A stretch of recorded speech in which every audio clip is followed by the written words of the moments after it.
Hey, it's Maury. I just can't let things go, and I'm in the middle of loading the rig for my trip. Planning on leaving tomorrow, even though it looks like there's going to be some rain from Hurricane Rita, I believe, off the coast of Baja. But as I'm looking around, I happen to notice something.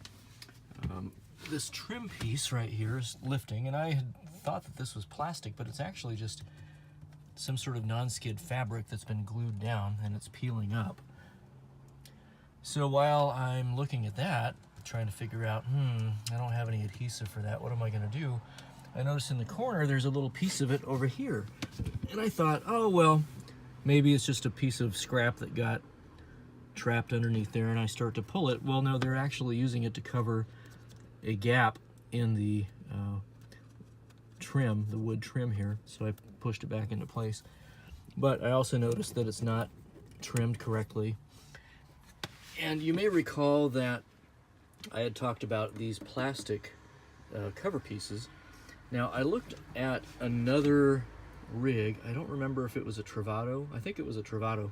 They had a similar cover for the frame, but this raised part here, and you may be able to see how it's kind of raised. There's a lip that prevents, or doesn't prevent, but the rotational portion of the seat hits that when you try to, here we go, when you try to spin the seat.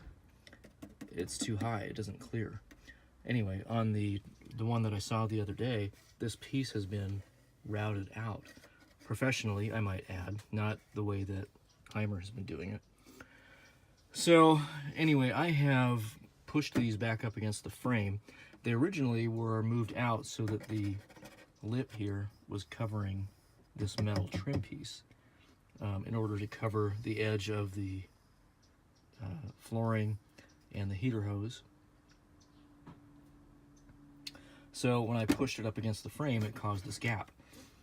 So as I'm looking at it, I realized that I could probably move this piece forward a little bit to cover the exposed part of the flooring.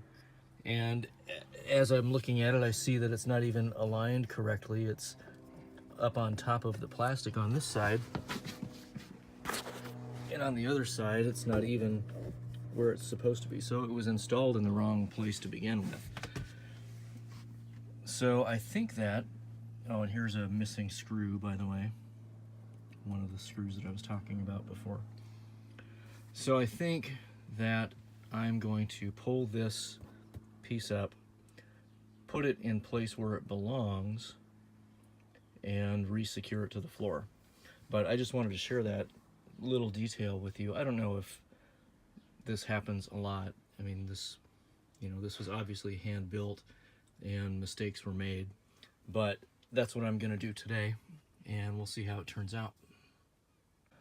Just a side note, the mount for the fire extinguisher is mounted crooked. Again, I don't know if that was by design or what, but I'm probably going to end up relocating the fire extinguisher just to get it out of the way. Okay, and here's the finished product. You can see that it moved forward about 1/4 of an inch or so.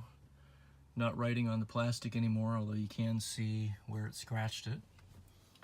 It's secured, all in place, and flush with the plastic on this side.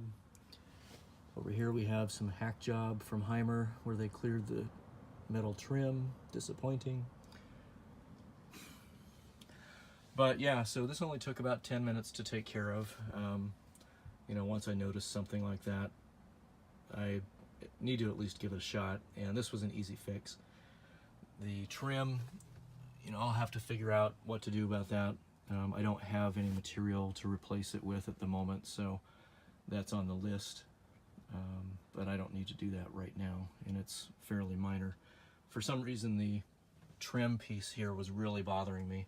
I think it was probably the gap on this side that was really on my mind, but it's been taken care of now. So till next time, I'm scheduled to leave in the morning for California, and assuming that the rain isn't too heavy. We're supposed to get some remnants from the hurricane off Baja, but hopefully it's not too bad, and I'm looking forward to getting on the road. So until next time, have a great day.